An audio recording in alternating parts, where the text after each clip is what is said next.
கோலி talk Kollywood news. நான் நடிச்சாலே hit தான் சொல்றாங்க லக்ஷ்மி மீனன். பிரபு சாலமன் இயக்குன கும்கி படத்துல தமிழுக்கு அறிமுகமானவங்க கேரளத்து நடிகை லக்ஷ்மி மீனன். அப்போ 9th ஸ்டாண்டர்ட் படிச்ச பெண்ணுனாலும் நல்ல மெச்சூரிட்டியான நடிப்பை கொடுத்தாங்க. அவங்களோட ஒவ்வொரு அசைவுகளும் அற்புதமா இருக்கிறதா பிரபு சாலமன் மத்தவங்க கிட்ட சொன்ன விஷயம் சசிகுமாரோட காதுகளையும் எட்டி இருக்கு.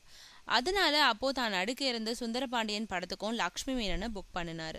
அந்த படத்துல அவங்களோட பெர்ஃபார்மன்ஸ் பேசும்படியா இருந்ததுனால தன்னோட அடுத்த படமான குட்டி புலியிலையும் அவரையே நடிக்க வச்சாரு சசிகுமார்.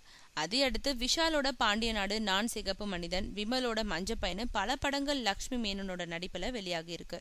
ஆனா இந்த படங்கள் எல்லாமே ஹிட் ஆகி இருக்கு. அதனால அடுத்தபடியா லக்ஷ்மி மேனன் நடிப்புல வெளியாக இருக்கும் ஜிகர்தண்டா, வசந்தகுமாரன், சிப்பாய் போன்ற படங்கள் ஹிட் அடிக்கும்னு அந்த படக்குழுவினர் நம்பிக்கை வச்சிருக்காங்க.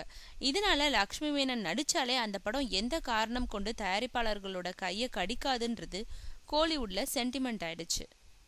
அதனால இப்போ தன்னோட தாய்மொழியான மலையாளத்துல ஒரு படத்துல நடிச்சுக்கிட்டு இருக்கும் லக்ஷ்மி மேனன் தன்னோட கோலிவுட் சென்டிமெண்ட்டை அங்க இருக்க சினிமாக்காரர்கள் கிட்ட சொல்லி மார்த்தட்டிட்டு இருக்காங்களாம். அதோடு நான் நடிச்சாலே ஹிட்டு தான், அதனால எனக்கான சம்பளத்தை கிள்ளி கொடுக்காம அள்ளி கொடுங்கன்னு சொடக் போட்டு கேக்குறாங்களாம் லக்ஷ்மி மேனன்.